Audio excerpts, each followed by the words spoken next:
Welcome to GooseyMedia, the media channel for Grey Goose Design. Today we're going to look at fitting a milliammeter to your laser. This particular laser I've got here is a workhorse prototype development kind of K40, so it will not look like the one you generally have at home, but it will show all the steps required to put a milliammeter onto a machine.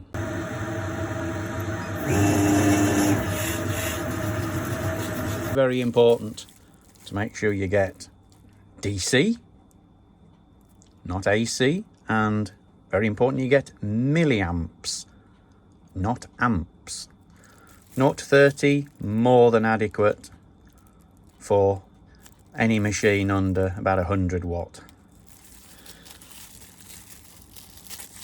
These come supplied by Grey Goose with nylock nuts and a visual indication of which wires to connect. Now, as well as the basic meter, it's also supplied as a kit. Now, in the kit you get the same meter, but this time you've got 1 meter of cable pre-wired. The joints there are insulated for extra safety. Also, you get a bag of unnecessaries. You get 6 sticky tie pads, 2 quick connects, and 10 tie wraps, which should be adequate for anybody to wire up their ammeter. If you've just bought the basic meter, you will probably need a short length of wire. And from my own perspective and a professional point of view, I would always terminate the wires with one of these, purely and simply because that's my OCD, ACD, DCBA, whatever, and professionally it's more stable. You do get an instruction sheet with the kit. It doesn't come with a scribbling on. It does come with step-by-step instructions of the steps that we're going to follow now.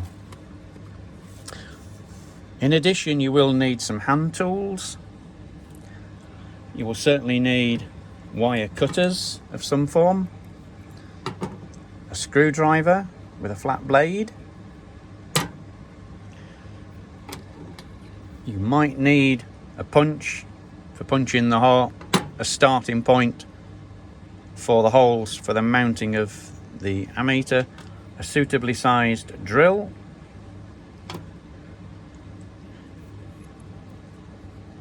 I use a nut driver to tighten the nuts up. You can use pliers or a tiny spanner should you have it, whatever you have to hand. You might want a knife to strip the wire back, or if you're posh and do a lot of wire stripping, you have these hanging about, which make life a lot easier if you can justify the cost of them. We'll just put those to one side for the moment, and we'll have a little discussion about the power supplies.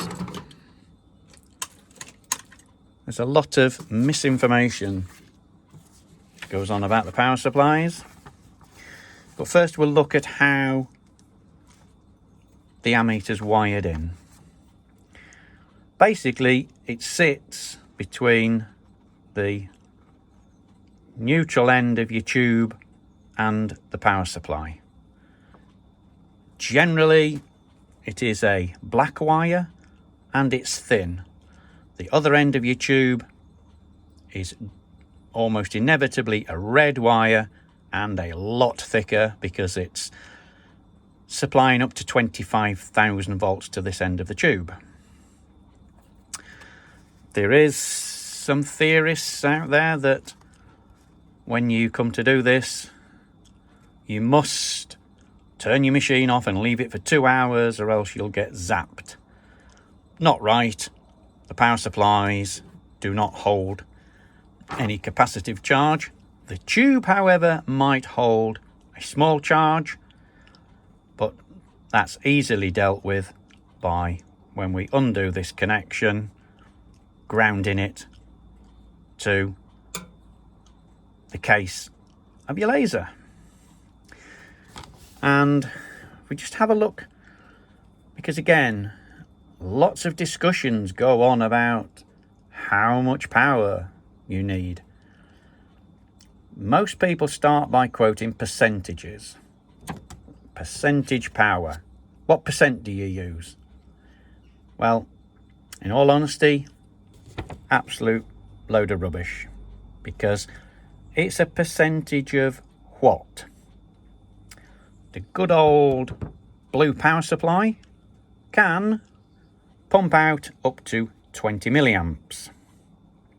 However, there is an adjustment internally which can change that. So, in percentage terms, 100% could give you 20 milliamps, 50%, 10 milliamps. However, if the power supply trimmer has been adjusted so that the maximum output from the power supply is 15 milliamps, you'll get 15 at 100%, but 50% will now only give you 7.5. Some of the machines, the ones I know particularly are HPC, because of the environments that they are put into, they always adjust the power supply to match the tube, so that little Johnny or Jeannie or Jamie or Mary in a college, school, oh, let's give it 100%. Even at 100%, you're not going to damage your tube.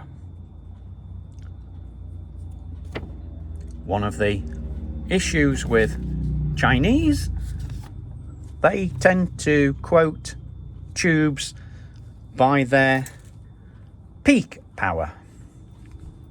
Now, you drive your car and you can run it at so many thousand RPM, assuming you're not electric, and it will be fine all day. Then there's a little red bit. Yes, you can go in there. Yes, the engine still works. However, if you run your engine in the red bit for a long time, you end up with an expensive repair bill. Same with your laser. You need to check the maximum power for your particular tube. And also bear in mind that that power level will assume adequate cooling. You can't run a small bucket of water with a bit of ice in and run your tube at full power for long. However, we digress. Now then, and those with an acute sense of smell might have noticed there is a hole.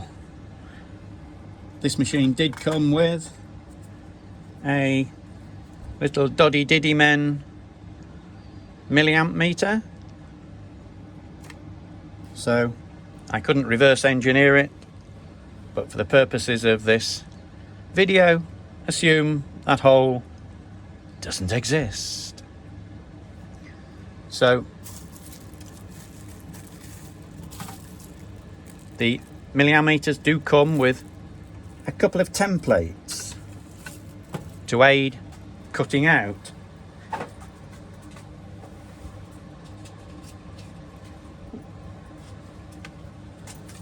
So what you do, you grab yourself the sticky template,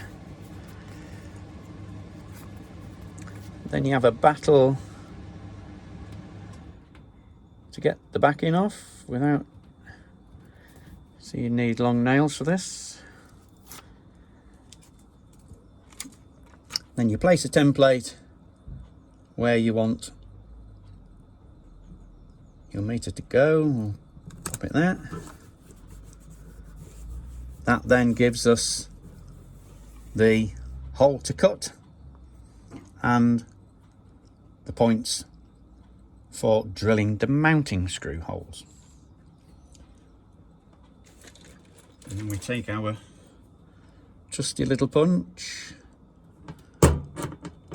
Oops. Doesn't seem to want to work today, but we'll keep going. There we go.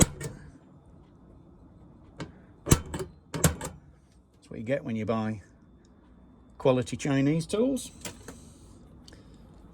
Then we need the driller.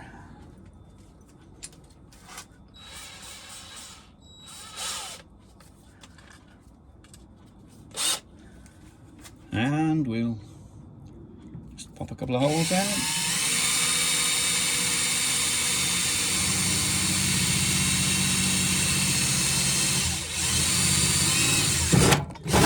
Woo, steady.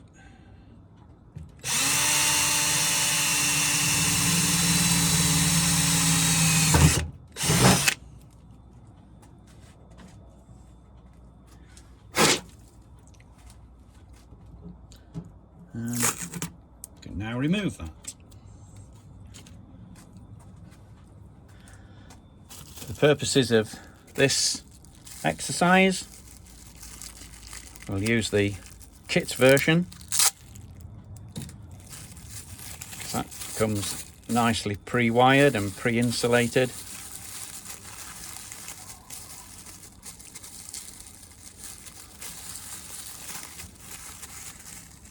Pop the templates down.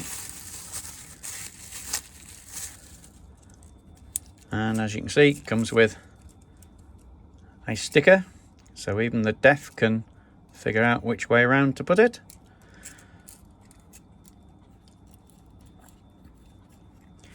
I'll just take the screws off and the washers.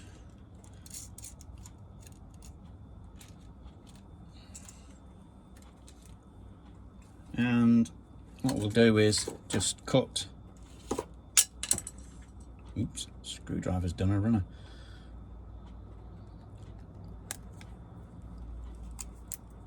Pop those cable ties off. That gives us our cable to play with. Put that down through it all.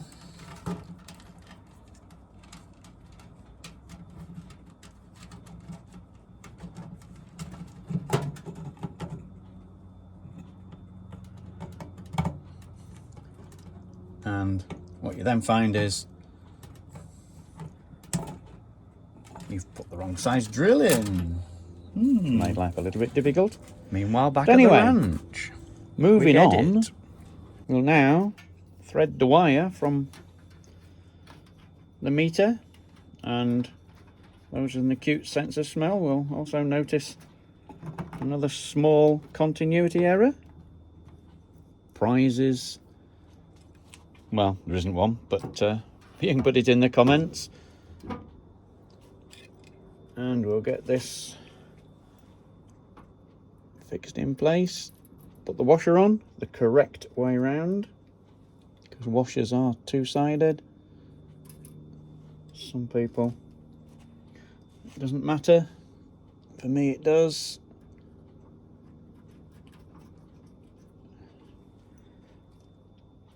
And to get in through the cables. Doesn't matter about leaving the template on, because these posts are purely mounting posts. They aren't electrically connected to anything. And then we just tighten your nuts up. I use a little socket just because I happen to have one, because I do quite a lot of installations with this size of M3 nut. And I don't need to do them up phenomenally tight. I haven't got to hold the Titanic up. And then we need to connect our meter into the wire. This is our wire that we've traced back from the tube.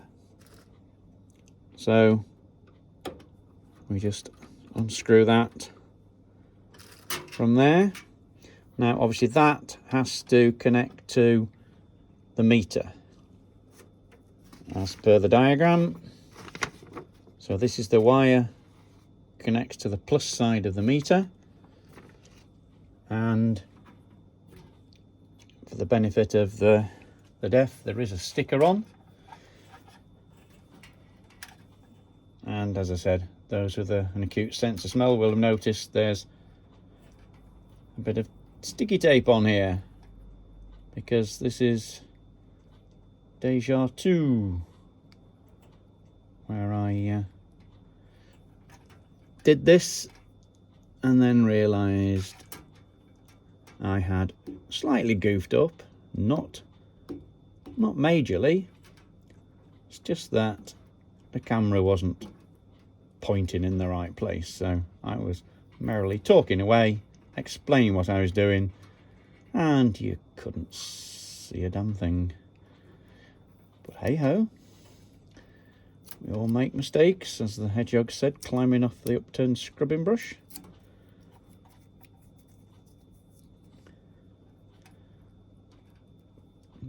Blimey, this tape's quite doesn't want to come off.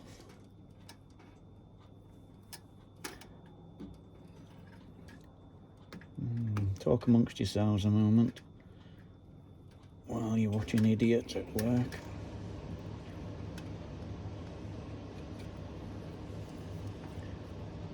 Let's see if we can do it the surgical way. There we go. I have to say, this masking tape's pretty sticky stuff. Obviously not the stuff I got from the cheapo shop.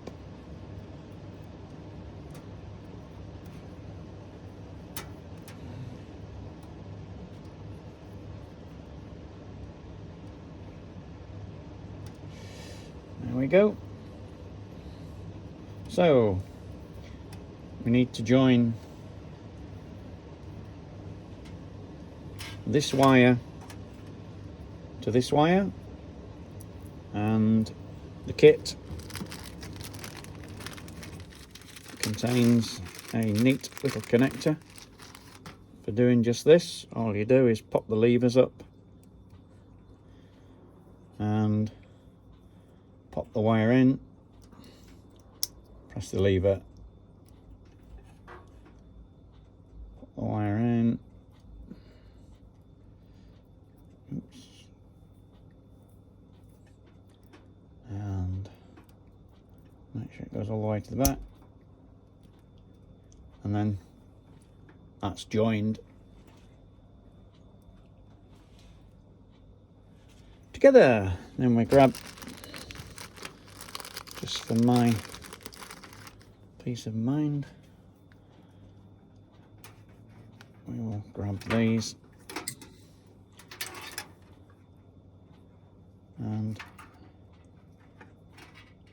tie up them together. And at some point, not in this video, I will put the wires into this shroud just to keep everything nice and neat, because I'm one of these people with a, might not look it, but a bit of an OCD thing, where we try and keep things nice and neat.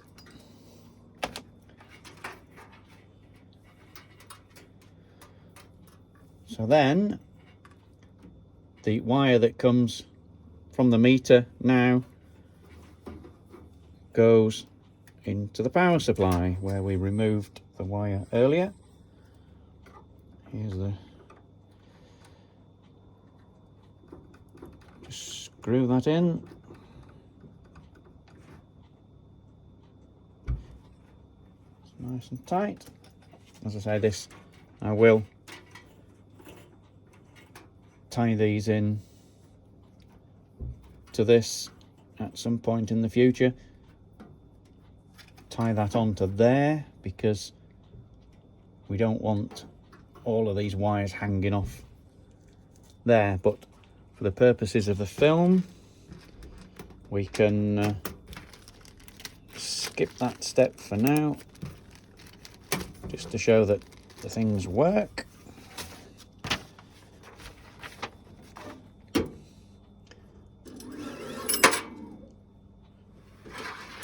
Oh dear. Right. Put a bit of paper under there. Right. Switching on the power.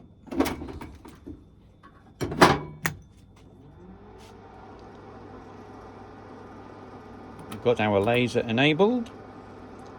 And then we'll press the testing button. Foot. Yep, there it goes, look. Now, there wasn't anything over there because I've not aligned this. There we go.